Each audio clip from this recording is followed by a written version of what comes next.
ਇੱਕ ਓਂਕਾਰ ਸਤਿਨਾਮ ਕਰਤਾ ਪੁਰਖ ਨਿਰਭਉ ਨਿਰਵੈਰ ਅਕਾਲ ਮੂਰਤ ਅਜੂਨੀ ਸੈਭੰ ਗੁਰ ਪ੍ਰਸਾਦ।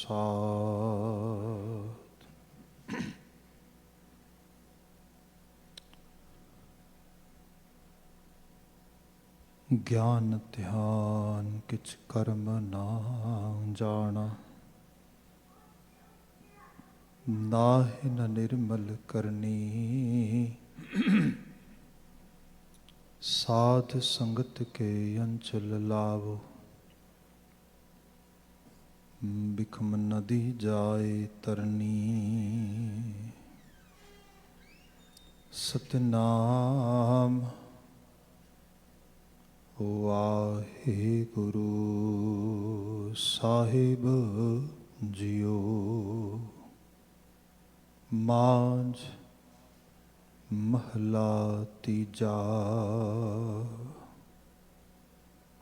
ਆਤਮ ਰਾਮ ਪਰਗਾਸ ਗੁਰ ਤੇ ਹੋਵੈ,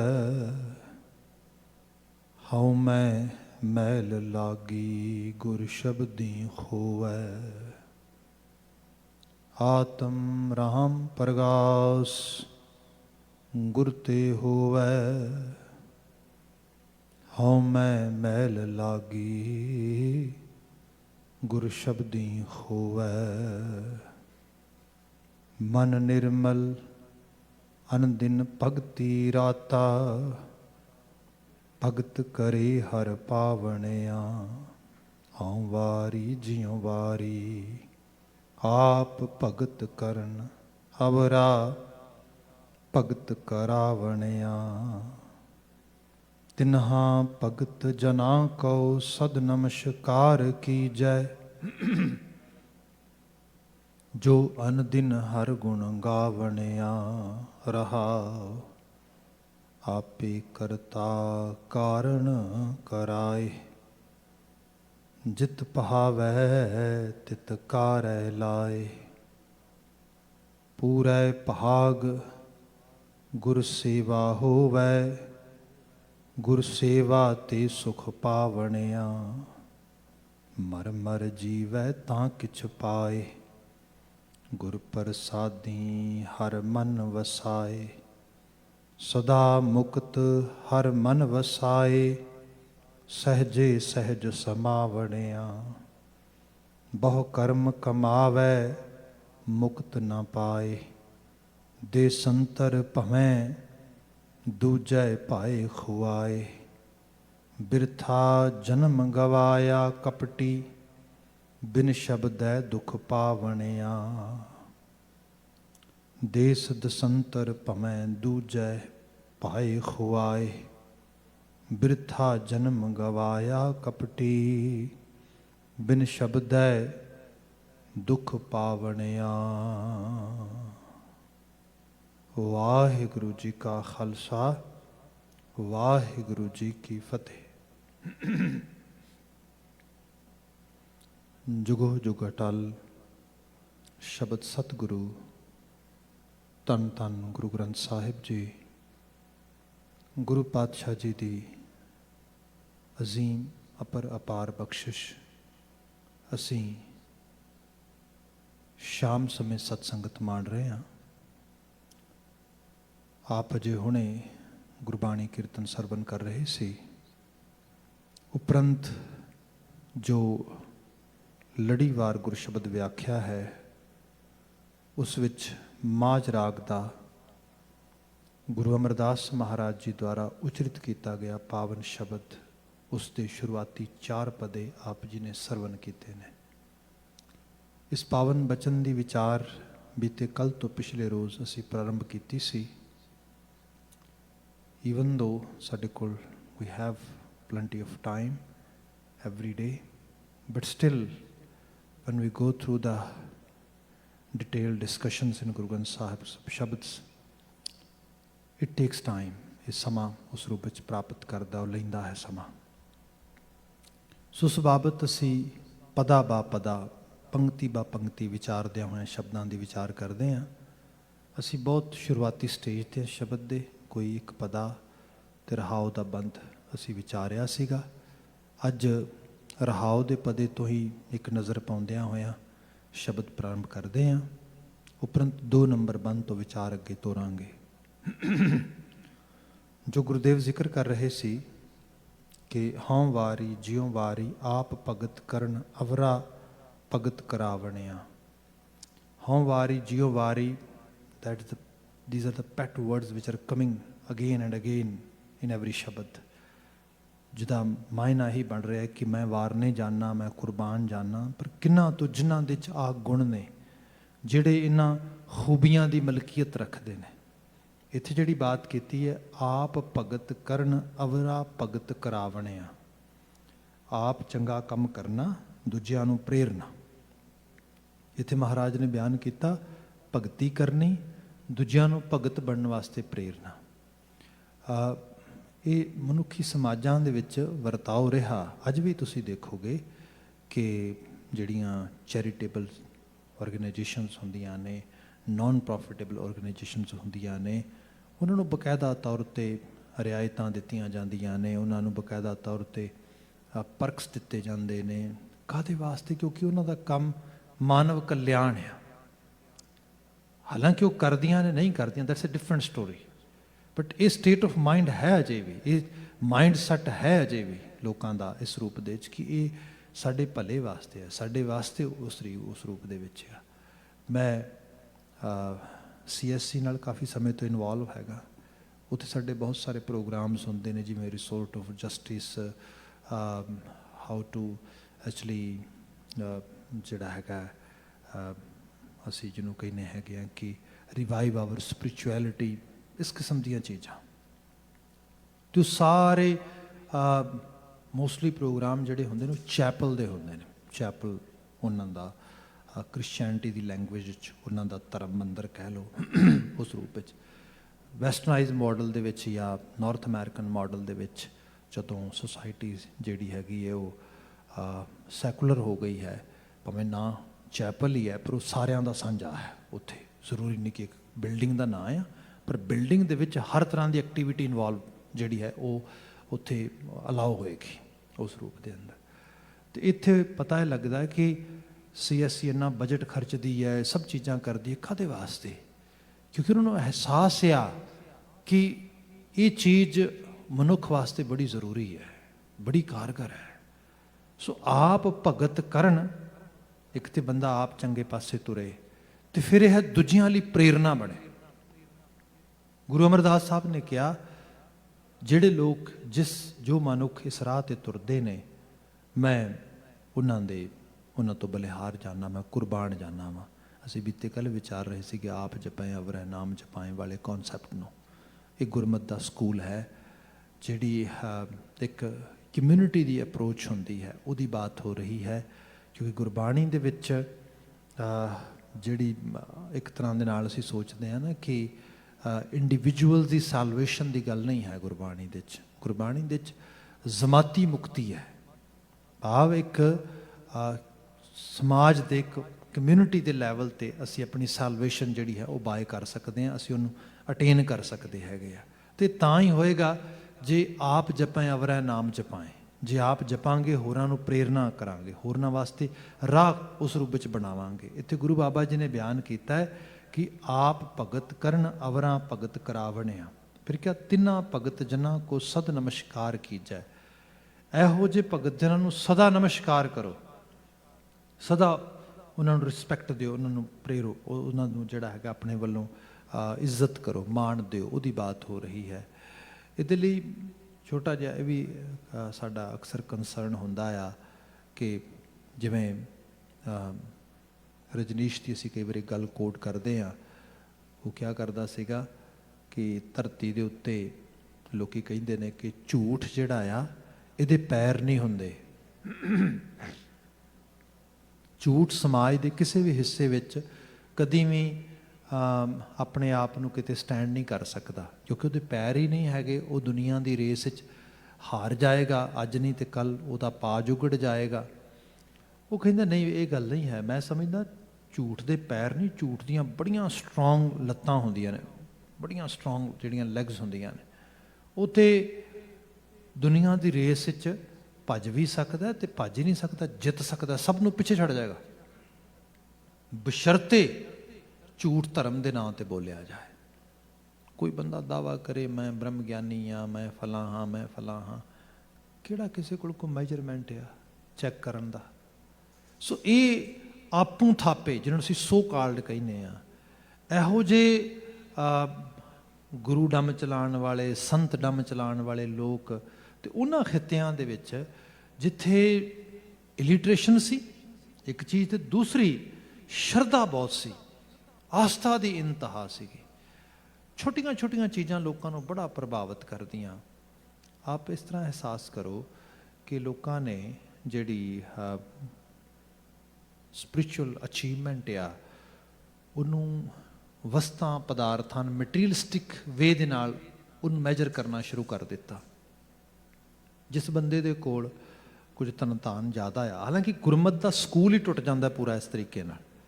ਗੁਰਮਤ ਵਿਰੋਧੀ ਨਹੀਂ, ਅਮੀਰੀ ਦੀ, ਪੈਸੇ ਦੀ, ਸਰਮਾਏ ਦੀ। ਗੁਰੂ ਸਾਹਿਬ ਦੇ ਸਿੱਖ ਬੜੇ ਬੜੇ ਵੱਡੇ ਸੌਦਾਗਰ, ਵਪਾਰੀ, ਰਾਜੇ ਰਹੇ ਇਸ ਰੂਪ ਦੇ ਵਿੱਚ।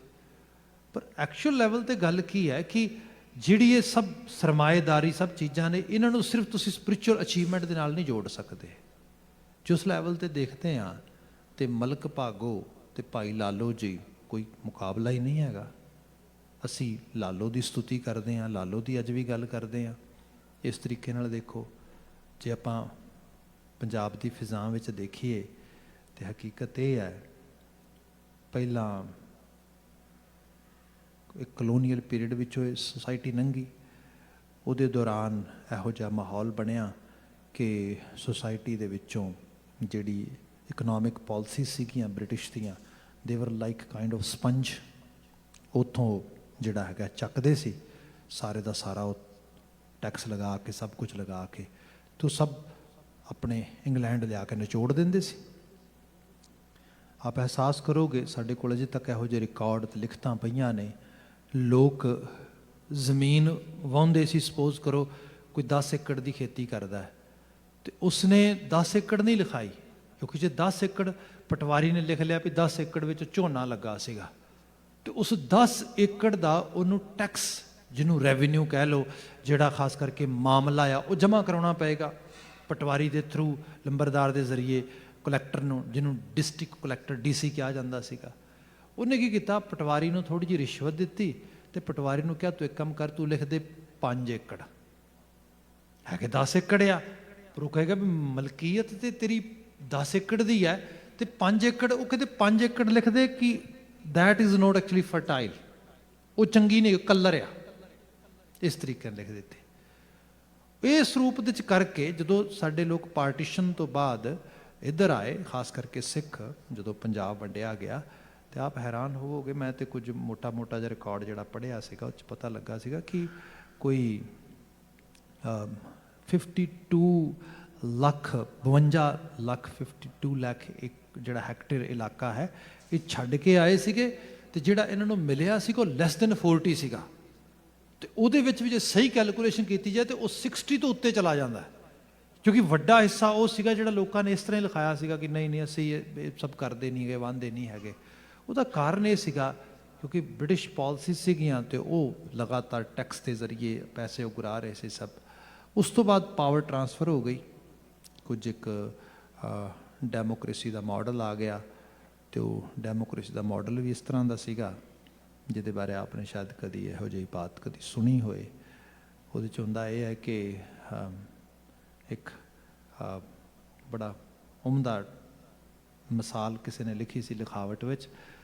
ਉਹ ਕਹਿੰਦਾ ਇਤਿਹਾਸ ਦੀ ਕਲਾਸ ਚੱਲਦੀ ਹੈ ਤੇ ਹਿਸਟਰੀ ਦੀ ਕਲਾਸ ਜਿਹੜੀ ਚੱਲ ਰਹੀ ਹੈ, ਤੇ ਉਹਦੇ ਵਿੱਚ ਜਿਹੜੇ ਬੱਚੇ ਪੜ੍ਹ ਰਹੇ ਨੇ ਉਹ ਮੋਸਟਲੀ ਪੋਲੀਟੀਕਲ ਫੈਮਲੀਜ਼ ਤੋਂ ਆ ਰਹੇ ਨੇ।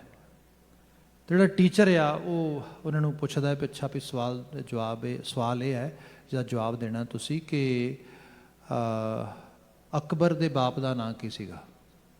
ਉਹਨੇ ਚ ਇੱਕ ਨੇ ਕਿਹਾ ਹਮਾਯੂ। ਉਹਨੇ ਕਿਹਾ ਹਮਾਯੂ, ਠੀਕ ਆ। ਟੀਚਰ ਨੇ ਥੋੜਾ ਸਵਾਲ ਟਵਿਸਟ ਕੀਤਾ, ਟਵਿਸਟ ਕਰਦਿਆਂ ਹੋਇਆ ਕਹਿੰਦਾ ਵੀ ਆਰ ਯੂ ਸ਼ੋਰ, ਕਿਤੇ ਉਲਟਾ ਤਾਂ ਨਹੀਂ ਸੀਗਾ, ਕਿਤੇ ਹਮਾਯੂ ਅਕਬਰ ਦਾ ਬੇਟਾ ਤਾਂ ਨਹੀਂ ਸੀਗਾ। ਹੁਣ ਉਹਨੇ ਉਹਦੀ ਨੌਲੇਜ ਨੂੰ ਟੈਸਟ ਕੀਤਾ ਵੀ ਇਹ how confidence is this individual, ਇਹਦਾ ਕੌਨਫੀਡੈਂਸ ਲੈਵਲ ਕੀ ਹੈਗਾ। ਜਦੋਂ ਇਹ ਗੱਲ ਕੀਤੀ, ਦੂਸਰਾ ਕਹਿੰਦਾ ਯਾ ਸਰ ਯੂ ਆਰ ਰਾਈਟ, ਤੁਸੀਂ ਠੀਕ ਕਹਿ ਰਹੇ ਹੋ, ਐਕਚੁਅਲੀ ਐਵੇਂ ਸੀਗਾ। ਹੁਣ ਉਹਨੂੰ ਪਤਾ ਤੇ ਹੈ ਨਹੀਂ। ਉਹਨੇ ਕਿਹਾ, ਉਹਨੇ ਤੀਸਰੇ ਨੇ ਸੋਚਿਆ ਜਾਂ ਚੌਥੇ ਨੇ ਸੋਚਿਆ ਕਮਾਲ ਹੈ, ਜੇ ਇਹ ਟੀਚਰ ਨਾਲ ਐਗਰੀ ਕਰਕੇ ਟੀਚਰ ਦੇ ਸਾਹਮਣੇ ਇਹ ਚੰਗਾ ਬਣ ਰਿਹਾ ਹੈ, ਮੈਂ ਵੀ ਤੇ ਟੀਚਰ ਪੈਟ ਬਣ ਹੀ ਸਕਦਾ ਹਾਂ। ਉਹ ਕਹਿੰਦਾ ਬਿਲਕੁਲ teacher you are right. Actually Akbar Humayun ਦਾ ਬਾਪ ਸੀ। ਹੁਣ ਬਾਤ ਤੇ ਚੱਲ ਪਈ, ਹਿਸਟਰੀ 'ਚ ਅਸੀਂ ਥੋੜ੍ਹੀ ਬਹੁਤੀ ਪੜ੍ਹੀ ਇਸ ਰੂਪ ਦੇ ਵਿੱਚ। ਤੇ ਗੱਲ ਇਹ ਹੋਈ ਕਿ ਉੱਥੇ ਜਿਹੜੇ ਸਟੂਡੈਂਟ ਬੈਠੇ ਨੇ, ਇੱਕ ਸੱਚ ਜਿਹੜਾ ਪਹਿਲਾਂ ਕਹਿ ਰਿਹਾ ਕਿ ਹਮਾਯੂ ਦਾ ਬੇਟਾ ਅਕਬਰ ਸੀਗਾ, ਦੂਸਰੇ ਕਹਿ ਰਹੇ ਨੇ ਨਹੀਂ ਅਕਬਰ ਦਾ ਬੇਟਾ ਹਮਾਯੂ ਸੀਗਾ। ਇਸ ਕਿਸਮ ਦੇ ਨਾਲ ਉਹਨਾਂ ਦੀ ਗਿਣਤੀ ਉੱਥੇ 5 ਹੋ ਜਾਂਦੀ ਹੈ। 6ਵਾਂ ਟੀਚਰ ਹੈ ਅਤੇ ਉਹ ਕਹਿੰਦੇ ਨੇ ਹੱਥ ਖੜੇ ਕਰੋ, ਕੌਣ ਕਿਹੜੀ ਗੱਲ ਮੰਨਦਾ। ਅਤੇ ਜਦੋਂ ਹੱਥ ਖੜੇ ਕੀਤੇ ਅਤੇ 6 ਉਹਨਾਂ ਦੀ ਗਿਣਤੀ ਵੱਧ ਗਈ, ਇੱਕ ਜਿਹੜਾ ਸੀਗਾ ਉਹ ਹਾਰ ਗਿਆ। ਇਹਦਾ ਮਾਇਨਾ ਕੀ ਹੈ? ਜਿਹੋ ਜੀ ਬੋਗਸ ਡੈਮੋਕ੍ਰੇਸੀ ਉੱਥੇ ਆਈ, ਲੋਕਾਂ ਨੂੰ ਇਹ ਨਹੀਂ ਪਤਾ ਸਾਡੀਆਂ ਸਮੱਸਿਆਵਾਂ ਕੀ ਨੇ, ਖਾਣਾ ਕੀ ਹੈ, ਪਾਣਾ ਕੀ ਹੈ, ਰਹਿਣਾ ਕੀ ਹੈ। ਉਹਨਾਂ ਨੂੰ ਕੀ ਪਤਾ ਮਤ ਕੀ ਹੁੰਦਾ ਆ, ਵੋਟ ਕੀ ਹੁੰਦਾ ਆ, ਇਹ ਰਾਈਟ ਵੋਟ ਦਾ ਕੀ ਹੈਗਾ ਆ।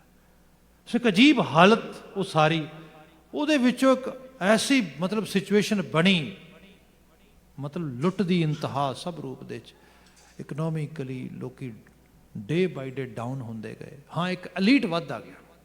ਅਲੀਟ ਜਿਹੜਾ ਆ ਉਹ ਆਲਮੋਸਟ 95% ਰਿਸੋਰਸਿਸ ਜਿਹੜੇ ਨੇ ਡਾਇਰੈਕਟਲੀ ਇਨਡਾਇਰੈਕਟਲੀ ਕਾਬਜ਼ ਹੁੰਦਾ ਗਿਆ।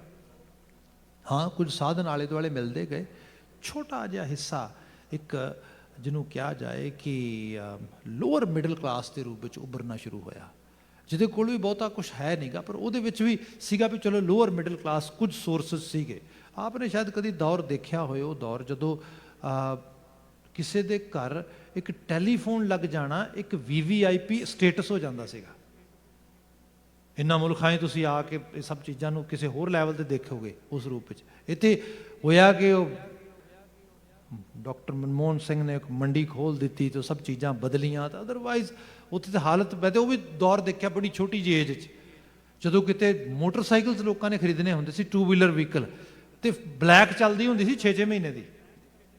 ਜਿਹੜਾ ਪੈਸੇ ਜਮ੍ਹਾਂ ਕਰਾ ਕੇ ਪਹਿਲਾਂ ਲੈ ਹੁੰਦਾ ਸੀ, ਲੋਕੀ ਕਹਿੰਦੇ ਵੀ ਇਹਦੀ ਚੱਲਦੀ ਹੈ ਬੜੀ ਜ਼ਿਆਦਾ, ਇਹ actually kind of very you can say practically powerful ਬੰਦਾ ਆ, ਕਿਉਂਕਿ 6 ਮਹੀਨੇ ਦੀ ਬਲੈਕ ਚੱਲ ਰਹੀ ਹੈ। 2 ਮਹੀਨੇ ਪਹਿਲਾਂ ਨੇ ਕਿਹਾ ਸੀਗਾ ਮੋਟਰਸਾਈਕਲ ਲਿਆਉਣੀ, ਨਵੀਂ ਮੋਟਰਸਾਈਕਲ ਲੈ। ਕੈਸੀ ਹਾਲਤ ਹੋਏਗੀ, ਸੋਚ ਕੇ ਦੇਖੋ ਤੁਸੀਂ ਉਸ ਸਾਰੇ ਖਿੱਤੇ ਦੇ ਵਿੱਚ। ਉੱਥੇ ਕੁਝ ਲੋਕ ਧਾਰਮਿਕ ਲਿਬਾਸ ਪਾਉਣ ਤੇ ਧਾਰਮਿਕ ਲਿਬਾਸ ਪਾ ਕੇ ਵੱਡਾ ਸਾਰਾ ਡੇਰਾ ਬਣਾ ਦੇਣ, ਮਹਿੰਗੀਆਂ ਕਾਰਾਂ, ਗੱਡੀਆਂ, ਕੋਈ 50, 100, 200 ਅੱਗੇ ਪਿੱਛੇ ਬੰਦਾ। ਆਮ ਲੋਕਾਂ ਵਾਸਤੇ ਤਾਂ ਰੱਬ ਹੋ ਜਾਏਗਾ। ਐਕਚੁਅਲੀ ਇੱਥੋਂ ਮੁਸ਼ਕਿਲ ਖੜੀ ਹੋਈ ਸਾਰੀ। ਤੇ ਫਿਰ ਗੁਰੂ ਗ੍ਰੰਥ ਸਾਹਿਬ ਦੀ ਡਾਇਰੈਕਟ ਵੋਕੈਬਲਰੀ ਜਿਹੜੀ ਹੈ, ਸੰਤ, ਬ੍ਰਹਮ ਗਿਆਨੀ, ਫਿਰ ਗੁਰੂ, ਫਿਰ ਸਤਿਗੁਰੂ, ਸਿੱਧੇ ਚੋਰੀ ਕੀਤੇ ਇਸ ਤਰੀਕੇ ਨਾਲ ਯੂਜ਼ ਕਰਕੇ। ਯੂਜ਼ ਕਾਹਦਾ? ਅਬਿਊਜ਼ ਕੀਤਾ ਗਿਆ। ਅਖੀਰ ਹੁਣ ਹੱਜ ਦੀ ਹਾਲਾਤ ਇਹ ਬਣ ਗਏ ਨੇ, ਸਾਨੂੰ ਕੋਈ ਬੰਦਾ ਇਹ ਕਹਿੰਦਾ ਫਲਾਣਾ ਸੰਤ ਆ, ਲੋਕ ਇੱਕਦਮ ਸੋਚਦੇ ਜ਼ਰੂਰ ਕੋਈ ਬਦਮਾਸ਼ ਬੰਦਾ ਆ, ਜ਼ਰੂਰ ਕੋਈ, ਸੌਰੀ ਫॉर ਮਾਈ ਵਰਡਸ, ਜ਼ਰੂਰ ਕੋਈ ਗਲਤ ਬੰਦਾ ਆ, ਇਹੋ ਜਿਹੀ ਬਾਤ ਆ ਜਾਂਦੀ। ਹੁਣ ਇਸ ਹਾਲਤ ਵਿੱਚ ਜਿਹੜਾ ਸੈਟਬੈਕ ਹੋਇਆ, ਸਪਿਰਿਚੁਅਲਿਟੀ ਜੋ ਕਿ ਇੱਕ ਅਸੈਂਸ਼ੀਅਲ ਪਾਰਟ ਹੈ ਸਾਡਾ, ਤੇ ਗੁਰੂ ਗ੍ਰੰਥ ਸਾਹਿਬ ਵਰਗੀ ਰਚਨਾ ਸਾਡੇ ਕੋਲ ਆ, ਇਹਦੇ 'ਚ ਅਸੀਂ ਫਿਰ ਬਿਲਕੁਲ ਲੈਕ ਕਰ ਗਏ ਸਭ ਕੁਛ। ਅੱਜ ਤੇ ਹਕੀਕਤ ਇਹ ਹੈ ਕਿ ਸਾਨੂੰ ਸੋਸ਼ਲ ਮੀਡੀਆ ਦਾ ਦੌਰ ਆ, ਤੇ ਮੇਰਾ ਨਹੀਂ ਖਿਆਲ ਕੋਈ ਇਸ ਚੀਜ਼ ਤੋਂ ਵਾਕਿਫ ਨਾ ਹੋਏ, ਕਿ ਨਾ ਵਾਕਫੀਅਤ ਰੱਖਦਾ ਹੋਏ ਕਿ ਕਿਹੋ ਜਿਹੀ ਚਰਚਾ ਚੱਲਦੀ ਹੈ, ਕਿਹੋ ਜਿਹਾ ਸਭ ਮਾਹੌਲ ਚੱਲ ਰਿਹਾ ਸਭ, ਤੇ ਕਿਸੇ ਦੇ ਗੁਣ ਦੀ ਕਦਰ ਕਰਨੀ, ਮਾਣ ਸਤਿਕਾਰ, ਇੱਜ਼ਤ, ਮਨੋਵਰ, ਇਹ ਤੇ ਛੱਡੋ ਪਰਾਂ, ਇਹ ਤੇ ਗੱਲ ਹੀ ਦੂਰ ਦੀ ਰਹਿ ਗਈ। ਇਸ ਸਭ ਦੇ ਵਿੱਚ ਜਦੋਂ ਸਪਿਰਿਚੁਅਲ ਸਾਈਡ ਤੋਂ ਬੰਦਾ ਇੰਨਾ ਜ਼ਿਆਦਾ ਜਾਂ ਸੋਸਾਇਟੀ ਇੰਨੀ ਜ਼ਿਆਦਾ ਜਿਹੜੀ ਹੈ ਉਹ ਲੈਕਿੰਗ ਕਰੇਗੀ, ਅਲਟੀਮੇਟਲੀ ਕਾਹਦੀ ਸੰਗਤ ਤੇ ਕਾਹਦੀ ਸ਼ੈਡੋਇੰਗ ਤੇ ਕਾਹਦਾ, ਇਹ ਸਭ ਪ੍ਰਤਾਪ ਖਤਮ ਹੋ ਜਾਏਗਾ। ਗੁਰੂ ਅਮਰਦਾਸ ਸਾਹਿਬ ਨੇ ਕਿਹਾ ਜਿਹੜੇ ਚੰਗੇਰੇ ਰਾਹ ਤੁਰਨ ਵਾਲੇ ਨੇ, ਭਗਤ ਨੇ, ਉਹਨਾਂ ਨੂੰ ਨਮਸਕਾਰ ਕਰੋ। ਹੁਣ ਨਮਸਕਾਰ ਕਰੋ, ਤੇ ਇਹ ਮੈਂ ਫਿਰ ਬੇਨਤੀ ਕਰਾਂਗਾ, ਬਾਹਰ ਨਾ ਲੱਭਿਓ ਪਲੀਜ਼, ਬਾਹਰ ਸੰਤ ਭਗਤ ਲੱਭਣ ਦੀ ਲੋੜ ਨਹੀਂ ਹੈ। ਗੁਰੂ ਗ੍ਰੰਥ ਸਾਹਿਬ ਦਾ ਮਾਇਨਾ ਮੁੱਖ ਰੂਪ ਵਿੱਚ ਇਹ ਹੈ, ਘਰ ਵਿੱਚ ਸੰਤ ਬਣੋ। ਘਰਾਂ ਦੇ ਵਿੱਚ ਆਪਣੇ ਆਪ ਨੂੰ ਆਲੇ ਦੁਆਲੇ ਭਟਕਣ ਦੀ ਬਜਾਏ ਆਪ ਉਸ ਲੈਵਲ 'ਤੇ ਆਪਣੇ ਆਪ ਨੂੰ ਲੈ ਕੇ ਆਓ, ਉਹਦੀ ਬਾਤ ਕਰੋ। ਇੱਕ ਛੋਟੀ ਜਿਹੀ ਐਗਜ਼ਾਮਪਲ ਕਰਕੇ ਫਿਰ ਮੈਂ ਬਚਨ ਨੂੰ ਅੱਗੇ ਤੋਰਦਾ ਹਾਂ। ਮੇਰੇ ਮਿੱਤਰ ਹੈਗੇ ਨੇ UK ਦੇ ਵਿੱਚ, ਖਾਲਸਾ ਏਡ ਨਾਲ ਬੜਾ ਕੰਮ ਕੀਤਾ ਲੰਬਾ ਸਮਾਂ ਉਹਨਾਂ ਨੇ, ਅਤੇ ਉਹ ਦੱਸਦੇ ਇੱਕ ਵਾਰੀ ਅਸੀਂ ਜਦੋਂ ਸੁਨਾਮੀ ਆਈ ਨਾ, ਉਸ ਸਮੇਂ ਦੀ ਗੱਲ ਹੈ, ਉਹ ਕਹਿੰਦੇ ਅਸੀਂ ਪੋਰਟ ਬਲੇਅਰ ਤੋਂ ਸ਼ਿਪ ਪਕੜਿਆ, ਅਤੇ ਉਸ ਸ਼ਿਪ ਦੇ ਵਿੱਚ ਅਸੀਂ ਅੰਡਮਾਨ ਨੂੰ ਜਾ ਰਹੇ ਸੀਗੇ, ਉਸ ਖਿੱਤੇ 'ਚ ਕੁਝ ਜਿਹੜਾ ਹੈਗਾ ਸਮਾਨ ਵਗੈਰਾ ਡਿਲੀਵਰ ਕਰਨ ਵਾਸਤੇ। ਜਿਹੜੀ ਉਹ ਫੇਰੀ ਲੈ ਕੇ ਜਾ ਰਹੀ ਸਾਨੂੰ, ਅਤੇ ਉਹਦੇ 'ਚ ਸਾਨੂੰ ਜਗ੍ਹਾ ਨਹੀਂ ਸੀ ਮਿਲ ਰਹੀ, ਅਤੇ ਬੜੀ ਮੁਸ਼ਕਿਲ ਦੇ ਨਾਲ ਸਾਨੂੰ ਇੱਕ ਕਾਰਨਰ ਮਿਲਿਆ ਥੋੜ੍ਹਾ ਜਿਹਾ, ਅਤੇ ਉੱਥੇ ਹੀ ਉਹਨਾਂ ਨੇ ਰੱਸੀਆਂ ਬੰਨ੍ਹ ਕੇ ਇੱਕ ਚਿੱਟਾ ਚਾਦਰਾਂ ਵਿਛਾ ਕੇ ਕੁਝ ਇਲਾਕਾ ਕਿਸੇ ਨੂੰ ਡੈਡੀਕੇਟ ਕਰਕੇ ਰੱਖਿਆ ਸੀਗਾ, ਅਤੇ ਉਹ ਲੋਕ ਆਏ ਨਹੀਂ ਸੀ ਹਾਲੇ। ਜਦੋਂ ਬਿਲਕੁਲ ਉਹ ਸ਼ਿਪ ਚੱਲਣ ਲੱਗਾ, ਅਤੇ ਉਦੋਂ ਉਹ ਲੋਕ ਆਏ, ਅਤੇ ਉਹ ਪਤਾ ਲੱਗਾ ਉਹ ਕ੍ਰਿਸਚਨ ਮਿਸ਼ਨਰੀ ਸੀਗੇ, ਉਹਨਾਂ ਦਾ ਉਹ ਸਾਰੇ ਦਾ ਸਾਰਾ ਇਲਾਕਾ ਸੀਗਾ, ਉਹ ਜੋ ਏਰੀਆ ਉਹਨਾਂ ਨੇ ਡੈਡੀਕੇਟ ਕੀਤਾ ਸੀਗਾ। ਅਤੇ ਉਹ ਥੋੜ੍ਹੇ ਜਿਹੇ ਲੋਕ ਸੀ, ਪਰ ਜਗ੍ਹਾ ਕਾਫੀ ਦਿੱਤੀ, ਸਮਾਨ ਵੀ ਉਹਨਾਂ ਦਾ ਰੱਖਣ ਵਾਸਤੇ ਸਾਰਾ। ਉਹ ਕਹਿੰਦੇ ਸੀ ਅੰਦਾਜ਼ਾ ਲਾ ਲਿਆ ਵੀ ਪੈਸੇ ਉਹਨਾਂ ਕੋਲ ਸਰਮਾਇਆ ਹੈ, ਸੋਰਸਿਸ ਹੈਗੇ ਨੇ, ਉਹਦੇ ਮੁਤਾਬਕ ਮਿਲੀ ਹੈ ਜਗ੍ਹਾ, ਠੀਕ ਹੈ ਭਾਈ। ਅਸੀਂ ਕਹਿੰਦੇ ਕਾਰਨਰ 'ਤੇ ਖੜ੍ਹੇ ਹਾਂ, ਅਤੇ ਬ੍ਰਿਟਿਸ਼ ਐਕਸੈਂਟ ਹੈ, ਆਪਸ ਵਿੱਚ ਗੱਲਾਂ ਕਰ ਰਹੇ ਹਾਂ, ਅਤੇ ਉਹਨਾਂ 'ਚੋਂ ਇੱਕ ਸ਼ਖਸ ਨੇ ਇੱਕ ਤੰਜ ਕੱਸਿਆ, ਜਿਹਨੂੰ ਅਸੀਂ ਕਹਿ ਲਓ ਕਿ ਇੱਕ ਸਿਲੀ ਜੋਕ ਕੀਤਾ ਮੇਰੇ ਵੱਲ ਨੂੰ ਇਸ਼ਾਰਾ ਕਰਦਿਆਂ ਹੋਇਆ, ਅਤੇ ਉਹ ਉਸ ਜੋਕ ਦੇ ਉੱਤੇ ਸ਼ਾਇਦ ਉਹਨੇ ਟਰਾਈ ਕੀਤੀ ਹੋਏਗੀ, ਪ੍ਰੋਵੋਕਿੰਗ ਹੋਏਗੀ, ਕਿਤੇ ਮੈਂ ਜਸਟ ਇੱਕ ਉਸ ਤਰ੍ਹਾਂ ਦੀ ਸਮਾਈਲ ਕਰ ਦਿੱਤੀ, ਅਤੇ ਉਹਨੂੰ ਲੱਗਾ ਬੰਦਾ ਸੋਲਿਡ ਆ, ਅਦਰਵਾਈਜ਼ ਤਾਂ ਬੰਦਾ ਇੰਨੇ 'ਚ ਜਿਹੜਾ ਹੈਗਾ ਉਖੜ ਜਾਂਦਾ। ਉਸਨੇ ਮੈਨੂੰ ਇਸ਼ਾਰਾ ਕੀਤਾ, ਕਹਿੰਦਾ ਮੈਂ ਉਡੀਕ ਹੀ ਰਿਹਾ ਸੀ ਵੀ ਇਸ਼ਾਰਾ ਕਰੇ ਚਾਦਰ 'ਤੇ ਜਾ ਕੇ ਬੈਠੀਏ, ਜਗ੍ਹਾ ਇੰਨੀ ਪਈ ਹੈ। ਮੈਂ ਉਹ ਰੱਸੀ ਥੱਲੇ ਦੀ ਹੋ ਕੇ ਜਾ ਕੇ ਉਹਦੇ ਕੋਲ ਬੈਠ ਗਿਆ। ਖੈਰ ਬੜੀ ਲੰਮੀ ਚੌੜੀ ਬਾਤ, ਖੂਬ ਸਾਰੀਆਂ ਗੱਲਾਂ ਹੋਈਆਂ। ਉਹਦਾ ਪਹਿਲਾ ਸਵਾਲ ਇਹ ਸੀਗਾ, ਹੂ ਯੂਰ ਗੋਡ? ਕਹਿੰਦਾ ਮੈਨੂੰ ਹਾਸਾ ਆਉਣ ਲੱਗਾ ਪਹਿਲਾਂ, ਤੇ ਫਿਰ ਮੈਂ ਉਹਨੂੰ ਜਵਾਬ ਦਿੱਤਾ ਸਾਰੀ। ਅਖੀਰ ਉਹ ਇਤਨਾ ਜ਼ਿਆਦਾ ਇੰਪਰੈਸ ਹੋਇਆ, ਅਤੇ ਉਹ ਅਖੀਰ ਦੇ 'ਚੋਂ ਸਰਦਾਰ ਸਾਹਿਬ ਨੂੰ ਗੱਲ ਕਹਿੰਦਾ you no please take my card, ਮੇਰਾ ਕਾਰਡ ਲੈ ਜਾ, ਅਤੇ can you do A favour for me? ਕਹਿੰਦਾ ਦੱਸੋ? ਕਹਿੰਦਾ ਫੇਵਰ ਇਹ ਹੈ ਕਿ ਕਿਤੇ ਤੈਨੂੰ ਬਹੁਤ ਵਧੀਆ ਕ੍ਰਿਸਚਨ ਮਿਲੇ, ਬਿਲਕੁਲ ਪ੍ਰੋਪਰ ਜਿਹੜਾ ਹੈਗਾ ਕ੍ਰਿਸਚਨ ਹੋਏ। I really want to see that person. ਕੋਈ ਕਿਤੇ ਮਿਲ ਜਾਏ, ਮੇਰੀ ਬੜੀ ਇੱਛਾ ਆ। ਮੇਰਾ ਤਾਂ ਜੀ ਕਰਦਾ ਮੈਂ ਉਹਨੂੰ ਆਪਣੀ ਦੌਲਤ ਵੀ ਦੇ ਦਿਆਂ, ਸਭ ਕੁਝ ਦੇ ਦਿਆਂ, ਪਰ ਹੋਏ ਪੂਰਾ ਇਹੋ ਜਿਹਾ ਕੋਈ ਕ੍ਰਿਸਚਨ ਨੂੰ ਲੱਭ ਕੇ ਜੇ ਦੇ ਸਕੇ ਨਾ, ਤੇ ਆ ਲੈ ਫੜ, ਆ ਕਾਰਡ ਲੈ ਜਾ। ਐਕਚੁਅਲੀ ਦੂਜੇ ਤਰੀਕੇ ਨਾਲ ਕੁਝ ਬੜੀ ਲੌਂਗ ਕਿਸਮ ਦੀ ਬਾਤ ਕਹੀ ਜਾ ਸਕਦੀ ਹੈ, ਬੜੀ ਡਿਫਰੈਂਟ ਕਿਸਮ ਦੇ ਨਾਲ ਬਾਤ ਕੀਤੀ ਜਾ ਰਹੀ ਹੈ। ਤਾਂ ਸਰਦਾਰ ਸਾਹਿਬ ਨੇ ਕਾਰਡ ਫੜ ਲਿਆ, ਕਹਿੰਦੇ ਕਾਰਡ ਮੈਂ ਤੇਰਾ ਲੈ ਲੈਣਾ, it's not A big deal, but I can help you in that. ਤੂੰ ਮੈਨੂੰ ਕਹਿੰਦਾ ਫੇਵਰ ਕਰ ਦੇ। ਉਹ ਕਹਿੰਦਾ ਉਹ ਕਿਵੇਂ? ਕਹਿੰਦਾ ਮੈਂ ਤੈਨੂੰ ਦੱਸਾਂ, ਤੂੰ ਨਾ ਵਧੀਆ ਕ੍ਰਿਸਚਨ ਲੱਭਣਾ ਬੰਦ ਕਰ ਦੇ ਅੱਜ ਤੋਂ। ਉਹ ਕਹਿੰਦਾ what do you mean by saying it? ਕਹਿੰਦਾ ਉਹ ਇਸ ਕਰਕੇ ਕਿਉਂਕਿ ਤੂੰ ਆਪ ਬਣ ਜਾ, ਆਪ ਬਣ ਜਾ, ਆਪ ਬਣ ਕੇ ਸ਼ੀਸ਼ੇ 'ਚ ਵੇਖੀ, ਤੈਨੂੰ ਉਹਦੇ ਦਰਸ਼ਨ ਹੋਣਗੇ। ਤੂੰ ਛੱਡ ਕ੍ਰਿਸਚਨ ਦੇ, ਤੈਨੂੰ ਜੀਸਸ ਦੇ ਦਰਸ਼ਨ ਹੋਣਗੇ। ਉਹ ਹਿੱਲ ਗਿਆ। ਉਹ ਕਹਿੰਦਾ ਹੱਦ ਹੋ ਗਈ, ਏਡੀ ਰਿਮਾਰਕੇਬਲ ਗੱਲ। ਉਹ ਕਹਿੰਦਾ ਇਹ ਤੈਨੂੰ ਕਿਵੇਂ ਔੜੀ? How do you get it? ਉਹ ਕਹਿੰਦਾ ਮੈਨੂੰ ਕਿਤੋਂ ਔੜੀ ਨਹੀਂ ਹੈਗੀ, ਮੇਰੇ ਗੁਰੂ ਨੇ ਦੱਸੀ ਹੈ। ਮੇਰੇ ਗੁਰੂ ਨੇ ਮੈਨੂੰ ਕਿਹਾ ਸੀਗਾ, ਜਿਸ ਦਿਨ ਗੁਰੂ ਗੋਬਿੰਦ ਸਿੰਘ ਸਾਹਿਬ ਨਾਂਦੇੜ ਗ੍ਰੰਥ ਤੇ ਪੰਥ ਦੀ ਤਾਬੇਦਾਰੀ ਸਥਾਪਿਤ ਕਰਦੇ ਨੇ, ਤੁਸੀਂ ਤਵਾਰੀਖ 'ਚ ਕੁਝ ਰੰਗ ਪੜ੍ਹਦੇ ਹੋ, ਤਾਂ ਉਸ ਦਿਨ ਬਾਬਾ ਜੀ ਨੇ ਕਿਹਾ ਸੀਗਾ ਅੱਜ ਤੋਂ ਆਤਮਾ ਗ੍ਰੰਥ 'ਚ ਤੇ ਸਰੀਰ ਪੰਥ 'ਚ। ਸਿੱਖਾਂ ਨੇ ਕੁਝ ਬੇਨਤੀਆਂ ਕੀਤੀਆਂ ਗੁਰੂ ਸਾਹਿਬ ਨੂੰ। ਉਹਦੇ 'ਚ ਇੱਕ ਬੇਨਤੀ ਇਹ ਵੀ ਸੀ, ਪਾਤਸ਼ਾਹ ਕਦੀ ਜੀ ਕਰਦਾ ਅੱਜ ਗੁਰੂ ਕੋਲ ਜਾਵਾਂਗੇ, ਗੁਰੂ ਦੇ ਦਰਸ਼ਨ ਕਰਾਂਗੇ, ਗੁਰੂ ਦੇ ਦੀਦਾਰ ਪਾਵਾਂਗੇ, ਗੁਰੂ ਦੇ ਨਾਲ ਦੁੱਖ ਸੁੱਖ ਸਾਂਝਾ ਕਰਾਂਗੇ, ਗੁਰੂ ਨਾਲ ਬਾਤ ਪਾਵਾਂਗੇ। ਪਾਤਸ਼ਾਹ ਤੁਸੀਂ ਤੇ ਸ਼ਖਸੀ ਗੁਰੂ ਅੱਜ ਤੋਂ ਬਾਅਦ ਕਹਿੰਦੇ ਹੋ, ਇਹ ਸ਼ਖਸੀ ਗੁਰੂ ਵਾਲਾ ਜਿਹੜਾ ਹੈਗਾ ਇਹ ਰੂਪ ਖਤਮ ਹੋ ਜਾਏਗਾ, ਗ੍ਰੰਥ ਤੇ ਪੰਥ ਦੀ ਉਸ ਰੂਪ ਵਿੱਚ ਤਾਬੇਦਾਰੀ 'ਚ ਆ ਜਾਵਾਂਗੇ, ਮਹਾਰਾਜ ਜੇ ਕਦੀ ਦਿਲ ਦੀ ਗੱਲ ਕਰਨ ਨੂੰ ਜੀ ਕਰੇਗਾ ਕਿਹਦੇ ਕੋਲ ਜਾਵਾਂਗੇ? ਤੁਸੀਂ ਸਾਨੂੰ ਰਾਹ ਵਿਖਾਓ। ਧੰਨ ਗੁਰੂ ਗੋਬਿੰਦ ਸਿੰਘ ਸਾਹਿਬ ਜੀ ਨੇ ਬਾਤ ਕੀਤੀ ਸੀ। ਗੁਰੂ ਗ੍ਰੰਥ ਸਾਹਿਬ ਦੇ ਆਗੋਸ਼ 'ਚ ਬੈਠ ਕੇ, ਉਹਦੀ ਤਾਬਿਆਂ 'ਚ ਬੈਠ ਕੇ ਗੁਰੂ ਕੀ ਬਾਣੀ ਨੂੰ ਪੜ੍ਹਿਆ ਜੇ, ਹੁਕਮਨਾਮਾ ਲਿਆ ਜੇ, ਇਸ ਬਚਨਾਂ ਨੂੰ ਅਲਾਪਿਆ ਜੇ, ਤੁਸੀਂ ਗੁਰੂ ਨਾਲ ਗੱਲਾਂ ਕਰੋਗੇ, ਮੇਰੇ ਨਾਲ ਗੱਲਾਂ ਕਰੋਗੇ। ਇਸ ਕਰਕੇ ਸਿੱਖਾਂ 'ਚ ਵਿਸ਼ਵਾਸ ਹੈ, ਜਦੋਂ ਅਸੀਂ ਗੁਰਬਾਣੀ ਸੁਣਦੇ ਆ, ਪੜ੍ਹਦੇ ਹਾਂ, ਅਸੀਂ ਗੁਰੂ ਨਾਲ ਬਾਤ ਪਾਉਂਦੇ ਹਾਂ। ਉਹਨੇ ਕਿਹਾ ਠੀਕ ਹੈ ਪਾਤਸ਼ਾਹ, ਜੋ ਹੁਕਮ। ਪਰ ਪਾਤਸ਼ਾਹ ਕਈ ਵਾਰੀ ਚਿੱਤ ਕਰਦਾ ਅੱਜ ਕੋਈ ਗੱਲ ਨਹੀਂ ਕਰਨੀ, ਕੋਈ ਬਾਤ ਹੈ ਵੀ ਨਹੀਂ ਮਨ ਦੇ ਵਿੱਚ, ਸਭ ਕਿਰਪਾ ਚੜ੍ਹਦੀ ਕਲਾ, ਕੋਈ ਖਿਆਲ ਵੀ ਨਹੀਂ ਅੰਦਰ, ਅੱਜ ਤੇ ਸਿਰਫ ਗੁਰੂ ਦੇ ਦੀਦਾਰ ਪਾਉਣੇ ਨੇ, ਦਰਸ਼ਨ ਬਸ। ਮਹਾਰਾਜ ਜੀ ਕਿਤੇ ਐਵੇਂ ਦਾ ਕਿਦਨ ਜੀ ਕੀਤਾ, ਪਰ ਸਿਰਫ ਗੁਰੂ ਨੂੰ ਨਿਹਾਰਨਾ ਹੀ ਹੈ, ਮੰਨਣਾ ਹੀ ਹੈ ਗੁਰੂ ਨੂੰ ਜਾ ਕੇ। ਤੇ ਗੁਰੂ ਗੋਬਿੰਦ ਸਿੰਘ ਸਾਹਿਬ ਨੇ ਕਿਹਾ ਸੀਗਾ ਠੀਕ ਹੈ, ਜਿਸ ਦਿਨ ਮੇਰੇ ਦਰਸ਼ਨ ਕਰਨ ਦਾ ਇਤਨਾ ਚਾਅ, ਇਤਨਾ ਦਿਲ ਵਿੱਚ ਖਿਆਲ ਉੱਠੇ ਨਾ, ਉਸ ਦਿਨ ਇੱਕ ਕੰਮ ਕਰਿਆ ਜੇ, ਤਿਆਰ ਬਰ ਤਿਆਰ ਬਾਣੀ ਤੇ ਬਾਣੇ ਦੇ ਧਾਰਨੀ, ਪੰਜਾਂ ਦੇ ਦੀਦਾਰ ਪਾਇਆ ਜੇ, ਮੈਂ ਵਰਤਾਂਗਾ ਵਿੱਚ। ਮਹਾਰਾਜ ਸਤ ਬਚਨ। ਪਾਤਸ਼ਾਹ ਕਿਤੇ ਇਹੋ ਜਿਹਾ ਸਮਾਂ ਨਾ ਆ ਜਾਏ, ਪੰਜ ਮਿਲਣ ਹੀ ਨਾ,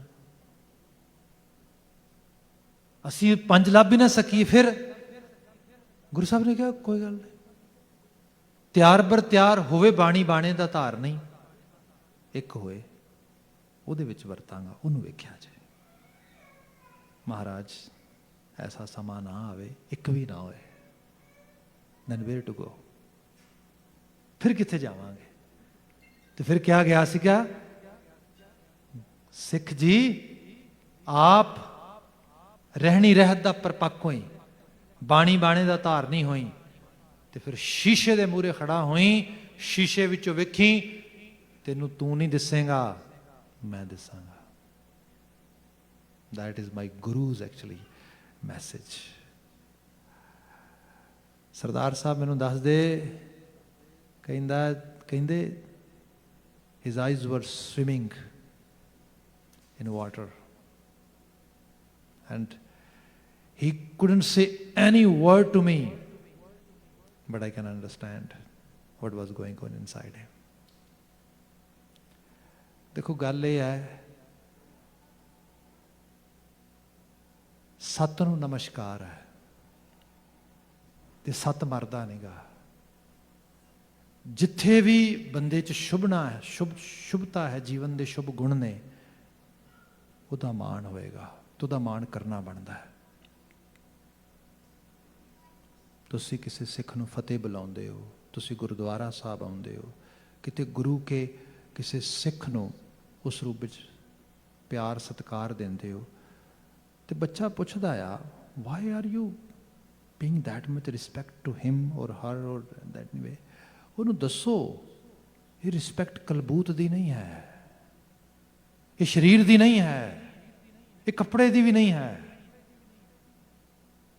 ਇਹ ਗੁਰੂ ਕੇ ਗੁਣ ਦੀ ਹੈ, ਇਹ ਉਸ ਸ਼ੁਭਤਾ ਦੀ ਹੈ ਜਿਹੜੀ ਇਹਦੇ ਨਾਲ ਹੈ।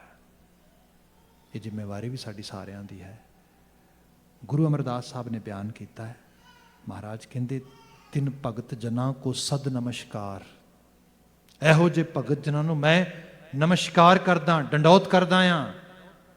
ਕੀਜੈ ਜੋ ਅਨਦਿਨ ਹਰ ਗੁਣ ਗਾਵਣੇ ਆ, ਜਿਹੜੇ ਹਰ ਵਕਤ ਰਾਤ ਦਿਨ ਪ੍ਰਭੂ ਦਾ ਗੁਣਗਾਨ ਕਰਦੇ, ਉਹਦੇ ਨਾਲ ਲਬਰੇਜ਼ ਹੋਏ ਪਏ ਨੇ।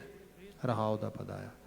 2 ਨੰਬਰ ਬੰਦ ਤੋਂ ਵਿਚਾਰ ਅੱਗੇ ਲੈ ਕੇ ਜਾਣੀ ਹੈ। ਆਪੇ ਕਰਤਾ ਕਾਰਨ ਕਰਾਏ, ਜਿਤ ਭਾਵੈ ਤਿਤ ਕਾਰੈ ਲਾਏ। ਦੇਖੋ, ਆਪੇ ਕਰਤਾ ਕਾਰਨ ਕਰਾਏ, ਕਾਰਨ ਤੇ ਬਣਦੇ ਨੇ, ਅਸੀਂ ਅਟੈਂਸ਼ਨ ਪੇ ਨਹੀਂ ਕਰਦੇ ਕਈ ਵਾਰ। ਜਿਵੇਂ ਸਪੋਜ਼ ਕਰੋ ਕੋਵਿਡ-19 ਵਿੱਚੋਂ ਲੰਘ ਰਹੇ ਹਾਂ, ਇਹਦੇ ਬਾਰੇ ਸੋਚ ਲਈਏ। ਕੋਵਿਡ-19 ਕੁਝ ਵੀ ਬਿਨਾਂ ਕਾਰਨ ਤੋਂ ਨਹੀਂ ਵਾਪਰਦਾ। ਜੇ ਦੇਖਿਆ ਜਾਏ, ਇੱਕ ਨੋਬਲ ਜਿਹੜਾ ਹੈਗਾ ਆ ਅਫੈਕਟ ਆਇਆ, ਸਭ ਲਈ ਸਾਂਝਾ, ਜਿਹੜਾ ਸਾਰਿਆਂ ਦੀ ਹੋਣੀ, either summon is living in Brazil ਔਰ ਅਫਰੀਕਾ ਔਰ ਅਮਰੀਕਾ ਔਰ ਏਸ਼ੀਆ, ਐਨੀਵੇਅਰ, ਇੱਕੋ ਪਲੇਟਫਾਰਮ ਤੇ ਆ ਗਏ ਸਾਰੇ। ਇੱਕੋ ਹੀ ਚੈਲੰਜ ਆ ਸਾਰਿਆਂ ਨੂੰ, ਇੱਕੋ ਜਿਹਾ ਡਰ ਆ।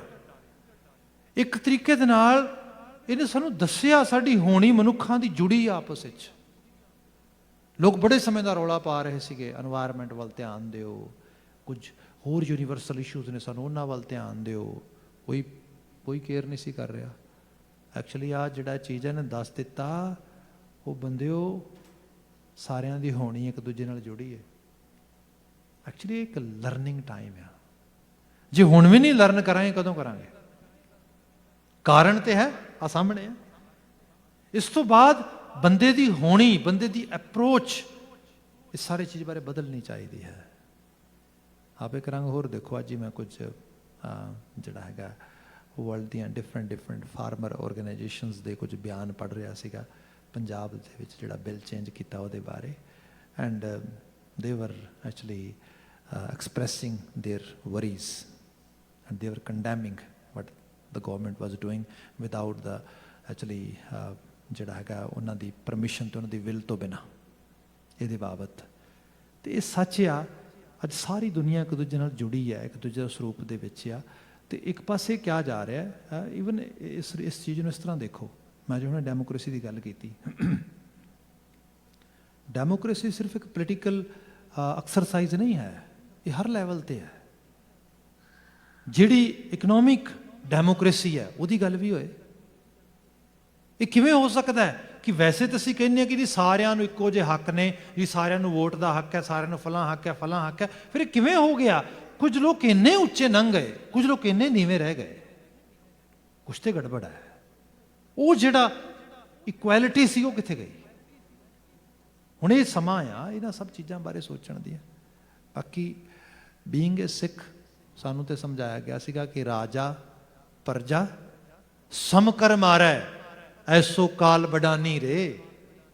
ਸਾਡੇ ਗੁਆਂਢ ਵੇਖੋ ਹੁਣ, ਸਾਊਥ ਆਫ ਦਾ ਬਾਰਡਰ, ਮਤਲਬ ਇਹ ਕਿ ਜਸਟ ਇਟਸ ਹੌਕਸ, ਇਟਸ ਜਸਟ ਲਾਈ, nothing, these kind of things never exist, don't worry, it's just a Russian thing they are actually spreading over here and all that things ਹੈ ਨਾ। ਹੁਣ ਦੇਖੋ, ਬੰਦੇ ਨੂੰ ਅਹਿਸਾਸ ਹੋਣਾ ਚਾਹੀਦਾ ਹੈ ਕਿ ਐਕਚੁਅਲੀ ਹੋਣੀ ਸਭ ਦੀ ਇੱਕੋ ਜਿਹੀ ਹੈ। ਉਹ ਬੰਦੇ ਅਹਿਸਾਸ ਕਰ, ਬਾਕੀ ਜੋ ਹੁੰਦਾ ਹੈ ਕਿਸੇ ਕਾਰਨ ਕਰਕੇ ਹੁੰਦਾ ਹੈ, ਤੇ ਉਹ ਕਾਰਨ ਸਾਨੂੰ ਕੁਝ ਸਿਖਾਉਂਦਾ ਹੈ। ਭਗਤੀ ਬੰਦੇ ਨੂੰ ਸਿਖਾਉਣ ਵਾਸਤੇ ਗੁਰੂ ਬਾਬਾ ਜੀ ਨੇ ਕਿਹਾ, ਮਾਈਂਡ ਸੈਟ ਠੀਕ ਕਰ ਆਪਣਾ, ਤੈਨੂੰ ਕਾਰਨ ਮਿਲ ਜਾਣਗੇ ਆਪਣੇ ਆਪ ਤੈਨੂੰ ਸਹੀ ਤਰੀਕੇ ਨਾਲ ਉਸ ਪਾਸੇ ਜਾਣ ਵਾਸਤੇ। ਦੁੱਖ ਵੀ ਕਾਰਨ ਹੋ ਸਕਦਾ, ਸੁੱਖ ਵੀ ਕਾਰਨ ਹੋ ਸਕਦਾ। ਕਿਸੇ ਲਈ ਦੁੱਖ ਬਣ ਜਾਂਦਾ ਕਾਰਨ, ਕਿਸੇ ਲਈ ਸੁੱਖ ਬਣ ਜਾਂਦਾ ਹੈ। ਗੁਰੂ ਗ੍ਰੰਥ ਸਾਹਿਬ ਜਿਹੜੇ ਸ਼ਬਦ ਪੜ੍ਹਦੇ ਹਾਂ, ਦੁੱਖ ਦਾਰੂ ਸੁੱਖ ਰੋਗ ਪਿਆ, ਕਿਸੇ ਨੂੰ ਇਹ ਚੀਜ਼ ਦਾਰੂ ਬਣ ਗਈ। ਕਿਤੇ ਅਸੀਂ ਇਹ ਬਚਨ ਪੜ੍ਹਦੇ ਹਾਂ, ਜੇ ਸੁੱਖ ਦੇ ਤਾਂ ਤੁਝੇ ਅਰਾਧੀ, ਦੁੱਖ ਵੀ ਤੁਝੇ ਧਿਆਈ। ਮਾਲਕਾ ਸੁੱਖ ਦੇ ਤਾਂ ਵੀ ਆਰਾਧਨਾ ਤੇਰੀ ਹੈ, ਦੁੱਖ ਦੇ ਤਾਂ ਵੀ ਆਰਾਧਨਾ ਤੇਰੀ ਹੈ। ਜੇ ਭੁੱਖ ਦੇ ਤਾਂ ਇਤ ਹੀ ਰਾਜਾ। ਬੰਦਾ ਕਹਿੰਦਾ ਭੁੱਖੇ ਨੂੰ ਪਾਠ ਸੋਚਦਾ, ਦੱਸੋ। ਪਰ ਹਾਂ ਇਹ ਸੱਚ ਆ, ਇੱਥੇ ਬਚਨ ਕਿਹਾ ਗਿਆ ਭੁੱਖ ਵੀ ਹੋਏ ਤਾਂ ਵੀ ਦਾਤਾ ਤੇਰਾ ਅਹਿਸਾਸ ਨਾ ਛੁੱਟੇ ਜੀਵਨ ਵਿੱਚੋਂ। ਤੇ ਸਾਡੇ ਕੋਲ ਤੇ ਹਿਸਟਰੀ ਹੈ ਪੂਰੀ। ਉਹਨਾਂ ਨੇ ਸਾਮ ਦਾਮ ਦੰਡ ਭੇਦ ਸਭ ਕੁਝ ਕਰਕੇ ਦੇਖਿਆ। ਉਹਨਾਂ ਨੂੰ ਦੰਡ ਵੀ ਦਿੱਤਾ, ਉਹਨਾਂ ਨੂੰ ਜਿਹੜਾ ਹਰ ਲੈਵਲ 'ਚੋਂ ਕੱਢਿਆ, ਪਰ ਉਹ ਫਿਰ ਵੀ ਜਿਨ੍ਹਾਂ ਨੂੰ ਉਹ ਚੇਟਕ ਲੱਗ ਗਈ, ਕਾਰਨ ਕੋਈ ਵੀ ਹੋਏ, ਉਹਨਾਂ ਕਿਹਾ ਸ਼ੁਕਰ ਹੈ, ਸ਼ੁਕਰ ਹੈ, ਸ਼ੁਕਰ ਹੈ। ਇਹ ਰੂਪ ਆਇਆ ਇੱਥੇ। ਗੁਰੂ ਬਾਬਾ ਜੀ ਉਸ ਭਗਤੀ ਦੀ ਬਾਤ ਕਰਦੇ, ਮਹਾਰਾਜ ਬਿਆਨ ਕਰਦੇ ਕਿ ਆਪੇ ਕਰਤਾ ਕਾਰਨ ਕਰਾਏ। ਤੁਸੀਂ ਅਰਦਾਸ ਕਰੋ ਤੇ ਉਹ ਕਾਰਨ ਆਪ ਹੀ ਕਰਾ ਦਿੰਦਾ। ਕੋਈ ਵੀ ਕਾਰਨ ਧਿਆਨ ਦੇਣ ਦੀ ਲੋੜ ਹੈ, ਬਸ ਕਾਰਨ ਤੇ ਕੁਝ ਨਾ ਕੁਝ ਮਿਲ ਜਾਏਗਾ ਤੁਹਾਨੂੰ। ਫਿਰ ਕਿਆ ਜਿਤ ਭਾਵੈ ਤਿਤ ਕਾਰੈ ਲਾਏ। ਫਿਰ ਇਹ ਵੀ ਹੈ, ਕਾਲੇ ਪੈਣ ਦੀ ਲੋੜ ਨਹੀਂ ਹੈ।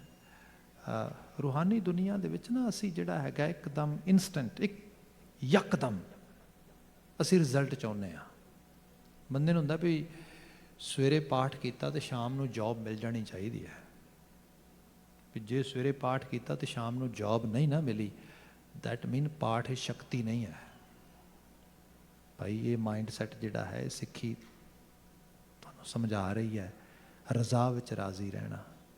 ਹਾਂ, ਤੁਸੀਂ ਇਹ ਕਹੋ ਤੁਹਾਨੂੰ ਰੁਜ਼ਗਾਰ ਨਹੀਂ ਮਿਲਦਾ, ਤੁਹਾਡੇ ਲੋੜਾਂ ਦੀ ਪੂਰਤੀ ਨਾ ਹੋਏ, ਐਸਾ ਹੋ ਨਹੀਂ ਸਕਦਾ। ਆਪਾਂ ਉਸ ਦਿਨ ਸ਼ਾਇਦ ਇਸੇ ਸਮੇਂ ਦੀ ਹਾਜ਼ਰੀ 'ਚ ਵਿਚਾਰ ਰਹੇ ਸੀ ਨਾ ਕਿ ਕਾਹੇ ਰੇ ਮਨ ਚਿਤਵੈ ਉਦਮ ਜਾਂ ਆਹਰ ਹਰ ਜੀਓ ਪਰਿਆ, सैल पत्थर में जंतु उपाय ताका रिज्क आगे कर तरिया, मेरे माधो जी सत्संगत मिले सो तरिया। क्या काहे रे मन चितवें, क्यों घबराना? मन तुहानू डराए ना, ओवर वरीज करे भी you know oh my gosh, जे मेरी जॉब चली गई तो मैं तो बैंकरप्ट हो जाऊंगा, मैं तो मारिया जावांगा, फलां चीज़ हो जाएगी, फलां चीज़ हो जाएगी। मैनू कह ना ना, ओवर थिंक ना कर, ये तेरा काम नहीं है। काहे रे मन चितवें, तेरे हिस्से की आया उद्यम, एफर्ट पा। ये हरि ने तेरे नाल टकाया, काहे रे मन चितवें उद्यम जां आहर हरजियो परिया। ये आहर हरि ने तेरे वास्ते परोसिया, तेनू दिता आया, ये ते फोकस कर। बंदा उद्यम करे, एफर्ट पाए, मदर नेचर ਇਹਦਾ ਲਾਭ ਬਹੁਤ ਕਮਾਲ ਦਾ ਆ। ਤੁਸੀਂ ਜ਼ਮੀਨ ਵਾਹੁੰਦੇ ਹੋ, ਉਹਨੂੰ ਕਲਟੀਵੇਟ ਕਰਦੇ ਹੋ, ਉਹਦੇ 'ਚ ਕੁਝ ਬੀਜ ਜਿਹੜਾ ਹੈ ਉਹਦੀ ਸੋਇੰਗ ਕਰਦੇ ਹੋ, ਪਲਾਂਟ ਕਰਦੇ ਹੋ। ਤੁਸੀਂ ਸਪੋਜ਼ ਇਹ ਸੋਚੋ ਕਿ ਤੁਸੀਂ 1 kg 1 ਕਿਲੋ ਜਿਹੜਾ ਆ ਉਹ ਬੀਜ ਬੀਜਿਆ ਆ, ਮਿੱਟੀ 1 ਕਿਲੋ ਥੋੜਾ ਵਾਪਸ ਦੇਗੀ ਤੁਹਾਨੂੰ, ਨੋ, ਮਿੱਟੀ ਐਟਲੀਸਟ ਜ਼ਿਆਦਾ ਨਹੀਂ ਤਾਂ ਉਹਦਾ 10 ਗੁਣਾ ਕਰਕੇ ਦੇਗੀ ਲੈ ਫੜ। ਪਰ ਹਾਂ ਉਦਮ ਹੈ ਤੁਹਾਡਾ, ਤੁਸੀਂ ਜਿੰਨੇ ਜ਼ੋਰ ਦੇ ਨਾਲ ਬੋਲ ਜਿਹੜੀ ਅਸਮਾਨ ਵੱਲ ਸੱਟੋਗੇ, ਅਸਮਾਨ ਉਸ ਤੋਂ ਦੁੱਗਣੀ ਰਫ਼ਤਾਰ ਦੇ ਨਾਲ ਤੁਹਾਡੇ ਵੱਲ ਨੂੰ ਵਾਪਸ ਲਿਆਵੇਗਾ। ਤੁਸੀਂ ਜਿੰਨੇ ਜ਼ੋਰ ਨਾਲ ਥੱਲੇ ਮਾਰੋਗੇ, ਉਸ ਤੋਂ ਕਈ ਗੁਣਾ ਵੱਧ ਰਫ਼ਤਾਰ ਨਾਲ ਉੱਤੇ ਜਾਏਗੀ। ਇਹ ਮਦਰ ਨੇਚਰ ਦਾ ਲਾਅ ਆ। ਜਿੱਥੇ ਤੁਸੀਂ ਮੂਵ ਕਰੋਗੇ, એનર્ਜੀ ਆਪਣੀ ਜਿਹੜੀ ਹੈ ਉਹਨੂੰ ਕੰਟਰੀਬਿਊਟ ਕਰੋਗੇ, ਉਹਨੂੰ ਉਸ ਲੈਵਲ ਤੇ ਯੋਗਦਾਨ ਪਾਉਣ ਵਾਸਤੇ ਐਫਰਟ ਪਾਓਗੇ, ਰਿਜ਼ਲਟਸ ਪੈਦਾ ਹੋਣਗੇ। ਇਹ ਲਾਅ ਆ ਮਦਰ ਨੇਚਰ ਦਾ। ਕਿਉਂ ਘਬਰਾਉਣਾ ਆ ਮਨ? ਸਾਹਿਬ ਪਾਤਸ਼ਾਹ ਨੇ ਕਿਹਾ, ਹਾਂ ਜਿਹੜੀ ਅਧਿਆਤਮਕਤਾ ਦੀ ਗੱਲ ਆ, ਸਭ ਤੋਂ ਪਹਿਲੀ ਗੱਲ ਹੈ ਗੁਰਬਾਣੀ ਪੇਸ਼ੈਂਸ ਦੀ ਗੱਲ ਕਰਦੀ ਹੈ, ਸਹਿਜ ਦੀ, ਟਕਾ ਦੀ। ਮਨੁੱਖਾਂ ਦੀ ਦੁਨੀਆ 'ਚ ਅੱਜ ਸਭ ਤੋਂ ਵੱਡੀ ਅਲਾਮਤ ਇਹ ਹੈ। ਮੈਂ ਬੱਚਿਆਂ ਦੀ ਬਾਬਤ ਬਾਤ ਕਰਾਂ, ਔਟਿਜ਼ਮ ਤੋਂ ਸ਼ੁਰੂ ਹੋ ਜਾਓ, ADHD, OCD, any kind of thing. What is this? ਸਹਿਜ ਦੀ ਕਮੀ, ਸਹਿਜ ਨਹੀਂ ਹੈ। ਇੱਕੋ ਚੀਜ਼ ਤੋਂ ਜਿਹੜਾ ਹੈਗਾ ਹਾਈ ਫੰਕਸ਼ਨਿੰਗ ਔਟਿਜ਼ਮ ਨੂੰ ਲੈ ਆਓ, ਅੱਜ ਤੇ ਉਹ ਡਿਟੈਕਟ ਹੀ ਨਹੀਂ ਹੁੰਦਾ। ਉਹ ਤੇ ਐਕਚੁਅਲੀ ਹੋ ਕੀ ਰਿਹਾ ਆ? ਤੇ ਇਹ ਜਿਹੜੀ ਚੀਜ਼ ਆ, ਇਹਨੂੰ ਕੋਈ ਬੰਦਾ, ਕੋਈ ਪਿੱਲ, ਕੋਈ ਗੋਲੀ, ਕੋਈ ਦਵਾਈ, ਕੋਈ ਦਾਰੂ, ਕੋਈ ਨਹੀਂ ਦੇ ਸਕਦਾ। ਇਹ ਤੇ ਇਨਫਿਊਲ ਹੋਣਾ ਹੈ ਪਰਿਵਾਰਾਂ ਦੇ ਵਿੱਚੋਂ, ਸਮਾਜਾਂ ਦੇ ਵਿੱਚੋਂ, ਭਗਤਾਂ ਦੇ ਵਿੱਚੋਂ, ਭਗਤੀ ਦੇ ਜ਼ਰੀਏ ਆਇਆ। ਜਿੱਥੇ ਉਹ ਸਪਿਰਿਚੁਅਲ ਸਾਈਡ ਜਿਹੜੀ ਹੈ ਮਿਕਸ, ਉਹ ਸਾਡੇ ਤੋਂ ਕਿਸੇ ਤਰੀਕੇ ਨਾਲ ਮਿਸ ਹੋ ਗਈ, ਹੋ ਗਿਆ ਸਭ ਕੁਝ। ਗੁਰੂ ਬਾਬਾ ਜੀ ਨੇ ਬਿਆਨ ਕੀਤਾ ਇਹਦੇ ਵਿੱਚ, ਮਹਾਰਾਜ ਬਿਆਨ ਕਰਦੇ ਕਿ ਜਿਹੜਾ ਬੰਦਾ ਕੋਈ ਵੀ ਕਿਸੇ ਤਰੀਕੇ ਨਾਲ ਉਸ ਕਾਰਨ ਨੂੰ ਲੱਭ ਲਵੇ, ਕਰਤੇ ਦੇ ਕਾਰਨ ਨੇ, ਮੈਂ ਕਿਹਾ ਦੁੱਖ ਹੈ, ਭੁੱਖ ਹੈ, ਰੋਗ ਹੈ, ਅਮੀਰੀ ਹੈ, ਗਰੀਬੀ, ਹੋਈ ਵੀ ਹੋ ਸਕਦਾ। ਆਪੇ ਕਰਤਾ ਕਾਰਨ ਕਰਾਏ, ਜਿਤ ਭਾਵੈ ਤਿਤ ਕਾਰੈ ਲਾਏ। ਰਜ਼ਾ ਵਿੱਚ ਆ ਗਿਆ, ਉਹਨੂੰ ਲੱਗੇ ਵੀ ਹਾਂ ਜੋ ਮੈਨੂੰ ਸਰਕਮਸਟੈਂਸਸ ਹਾਲਾਤ ਮਿਲ ਰਹੇ ਨੇ, ਇਹਨਾਂ ਹਾਲਾਤਾਂ ਦੇ ਵਿੱਚ ਜੋ ਸੱਚ ਦਾ, ਜੋ ਸਹੀ ਕੰਮ ਬਣਦਾ ਮੈਨੂੰ ਕਰਨ ਵਾਸਤੇ ਕੁਦਰਤ ਪ੍ਰੇਰੀਏ, ਲੈਟਸ ਡੂ ਇਟ। ਚੱਲ ਇਸ ਰਾਹ ਦੇ ਉੱਤੇ। ਅਗਲਾ ਬਚਨ ਲਿਖਿਆ, ਪੂਰਾ ਭਾਗ ਗੁਰੂ ਸੇਵਾ ਹੋਵੇ। ਸਮਝੋ ਭਾਗ ਮਥੋਰ ਹੋ ਗਏ, ਬੰਦਾ ਗੁਰੂ ਦੀ ਸੇਵਾ 'ਚ ਲੱਗ ਗਿਆ। ਹੁਣ ਗੁਰੂ ਦੀ ਸੇਵਾ ਕੋਈ ਮੂਰਤੀ ਤੇ ਹੈ ਨਹੀਂ ਜਿਹਦੀਆਂ ਜਾ ਕੇ ਮੁੱਠੀਆਂ ਚਾਪੀਆਂ ਕਰੋਗੇ। ਇਹ ਤੇ ਗੁਰਦੁਆਰਾ ਇੰਸਟੀਟਿਊਸ਼ਨ ਇੱਕ ਸਕੂਲ ਦੀ ਤਰ੍ਹਾਂ ਕੰਮ ਕਰਦਾ ਹੈ, ਪਰ ਇੱਥੇ ਸਿਰਫ ਸਕੂਲ ਤੋਂ ਲਰਨ ਕਰਕੇ ਸੁਸਾਇਟੀ 'ਚ ਵਿੱਚ ਦੁਨੀਆ ਸੇਵ ਕਮਾਈ ਹੈ। ਇਹ ਹੈ, ਤੁਸੀਂ ਬਾਹਰ ਜਾਣਾ ਹੈ। ਸੋ ਬਚਨ ਆਇਆ, ਜਦੋਂ ਬੰਦਾ ਇਸ ਲੈਵਲ ਤੇ ਚਲਾ ਗਿਆ, ਪੂਰਾ ਭਾਗ ਗੁਰ ਸੇਵਾ ਹੋਵੇ। ਗੁਰ ਸੇਵਾ ਤੇ ਸੁਖ ਪਾਵਣਿਆ, ਕਿਉਂ ਨਹੀਂ ਮਿਲੇਗਾ? ਆਤਮਕ ਸੁਖ, ਆਤਮਕ ਸਕੂਨ। ਅਗਲੇ ਬਚਨਾਂ 'ਚ ਇਹਦੀ ਫਰਦਰ ਐਕਸਟੈਂਸ਼ਨ ਹੈਗੀ ਹੈ, ਜਿਹਦੀ ਗੱਲ ਆਉਂਦੇ ਸਮੇਂ ਵਾਸਤੇ ਕਰਾਂਗੇ। ਅੱਜ ਕਿਉਂਕਿ ਸਮੇਂ ਨੇ ਸਫ਼ਰ ਮੁਕਾ ਦਿੱਤਾ ਹੈ, ਮੈਂ ਇੱਥੇ ਤੁਹਾਡੇ ਤੋਂ ਮੁਆਫੀ ਚਾਹਾਂਗਾ। ਸਭ ਪ੍ਰੇਮ ਕਹਿ ਦੇਣਾ ਜੀ। ਵਾਹਿਗੁਰੂ ਜੀ ਕਾ ਖਾਲਸਾ, ਵਾਹਿਗੁਰੂ ਜੀ ਕੀ ਫਤਿਹ।